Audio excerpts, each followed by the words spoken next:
प्रणाम पूर्णिया अभियान का शुभारंभ आज पप्पू यादव ने 12 दिनों के लिए चालू किया। इन तस्वीरों में आप देख सकते हैं सावन की बरसात की तरह फूलों की बरसात हुई जब पप्पू यादव ने शुरू किया प्रणाम पूर्णिया। यह अभियान 12 दिनों तक चलेगी। इस अवसर पर जाप सुप्रीमो ने पूर्णिया लोकसभा क्षेत्र की जनता के समक्ष एक वादा किया कि नंबर 1 का लोकसभा पूर्णिया को बनाएंगे। खास बात बताते चले, जब जब कहीं पे कुछ घटना घटी, नाइंसाफ़ी घटी, वहाँ पप्पू यादव पहुँचे हैं। उनकी एक लाइन बहुत अच्छी, उन्होंने मन से कहा कि भगवान इंसान की खुशियों में ढूंढता हूँ, यानी वो इंसान की खुशियों में भगवान को ढूंढते। उन्होंने मन से कहा कोरोना काल से लेकर के बाढ़ तक और आपदा जैसी स्थितियों में जब जब बिहार के लोगों पर घटी, पप्पू यादव वहां पहुंचे, जितनी भी हो सकी लोगों की मदद की, चाहे कानूनी सहायता, आर्थिक सहायता, तमाम चीज़ों को लेकर के लिए। चलते हैं 12 दिनों तक चलने वाले इस प्रणाम पूर्णिया अभियान की शुरुआत जब पप्पू यादव ने की, आज फूलों की बरसात जब उन पे वहाँ की जनता ने किया, तो समझ लीजिए कि लोकसभा 2024 के चुनाव में पूर्णिया में झंडा गाड़ेंगे पप्पू यादव। सुनते हैं मन से क्या कुछ कहा उन्होंने, क्योंकि राम से लेकर के शुरू किए उन्होंने और आने वाले समय में लोकसभा चुनाव को भी लेकर के क्या कुछ कहा।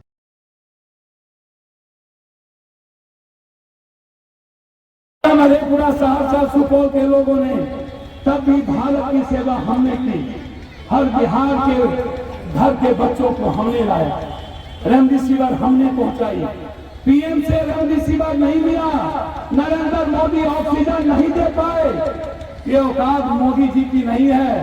मोदी जी की औकात सिर्फ नफरत पैदा करने की हो सकती है, उसको ऑक्सीजन पहुंचाने की और दवाई पहुंचाने की हिम्मत नहीं हो सकती। यदि दवाई और ऑक्सीजन पहुंचाने की किसी की हिम्मत है तो वो पप्पू यादव की है। हम हैं राम के भक्त, हम हैं रहीम के भक्त, हम हैं बुद्ध के भक्त, हम हैं बुद्धवादी, हम हैं जैनवादी, हम हैं रामवादी। और रामवादी कहता है कि गरीबों को प्रणाम करो, सबरी का पैर छुओ, वाल्मीकि की इज्जत करो, केवट को जिंदगी में संभालो, दूसरे को इज्जत करो। कृष्णवादी कहता है सुदामा से मोहब्बत करो, मीरा ने खोदा, द्रौपदी की रक्षा करो। और मैं तो कहा आज अपने नेताओं से, रावण भी राम की पूजा किए थे जीतने के लिए, रावण भी राम का पूजा किए। और सबसे बड़ा दुश्मन क्या नाम था प्रधान महासचिव जी, किसका नाम आज बता? सबसे बड़ा दुश्मन राम का कौन था? कालनेमी। कालनेमी भी पूजा किया था राम का। क्या ये लोग रावण है या कालनेमी है? कौन है? राम के विचारों का तो पप्पू है, जो हर आदमी का आंसू पोंछता तो है, हर आदमी के घर में मदद। हमारी औकात बहुत की नहीं है, लेकिन बेटे के तरह पान न पान की घंटी लेके पहुंचते तो है। हर आदमी के लिए जीने की रास्ता तो देते हैं। हमारे भीतर मरने की तो हिम्मत है। मोदी जी, आप तो मरने से डरते हैं, और मोदी जी हमको जीने से डर लगता है। हमको मरने में आना जाता है, और हम मरना नहीं चाहते इंसानियत की, इसीलिए हम आए हैं। नीतीश जी का सर्वे आया, गरीब सबसे ज्यादा कोशिश सीमांचल में। नीतीश जी, आप जब सीएम बने तो सबसे ज्यादा एमएलए एमपी कोसी ने दिया, सीमांचल ने दिया। लालू जी, आप जब मुख्यमंत्री बने तो सबसे ज्यादा एमएलए एमपी सीमांचल और कोसी ने दिया। फिर सबसे ज्यादा गरीब कोसी सीमांचल क्यों है, ये जनता जानना चाहती है। सबसे ज्यादा मजदूरी मेरा बेटा करने क्यों जाता है मिथिला के लोग? कोसी सीमांचल मिथिला इतने गरीब क्यों? इसीलिए हम चाहते हैं विशेष पैकेज। हम चाहते हैं आजादी भ्रष्टाचार से। आज से आपकी लड़ाई, पप्पू यादव हमेशा आपके बेटे की तरह लड़ा। मैं आपको वादा करके जाता हूं, 3 मार्च को रंगभूमि मैदान में किसी घर में आदमी नहीं रुकिएगा। या तो हमें विशेष राज दो, कोसी सीमांचल मिथिलांचल को विशेष पैकेज दो, और नहीं दोगे तो हम रेल भी चलने नहीं देंगे। और हम 3 मार्च को पूरे कोसी सीमांचल की जनता, या तो हम रामराज लेकर रहेंगे, विशेष पैकेज लेकर रहेंगे, या नहीं तो हमारे साथ दिल्ली में बैठ के सौतेलेपन का व्यवहार किया तो हम मिथिला कोसी सीमांचल का अलग राज का निर्माण कर देंगे। अलग राज दे देंगे, हमें नहीं चाहिए भी। हम अलग राज के पक्ष में नहीं है, लेकिन यदि इसी तरह हमारे साथ नाइंसाफी हुई, इसी तरह कोसी सीमांचल को मरने पर मजबूर कर दिया, 56% से 63 हो गए गरीबी, तो हमें सोचना होगा। 5 तारीख को रंगभूमि के लिए चलेंगे, कूच करेंगे, और 3 तारीख को 3 मार्च को, और इस वादा के साथ कि बिहार इंसाफ करे कोसी सीमांचल से।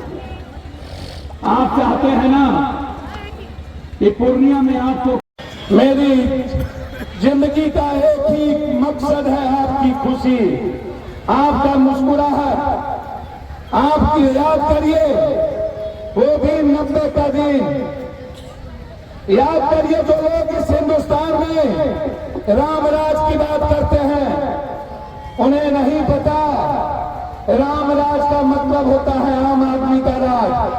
रामराज का मतलब होता है हर इंसान की खुशी। रामराज का मतलब होता है हर जाति के विचारों का सम्मान। रामराज का मतलब होता है हर मजहब और धर्म की इज्जत करना।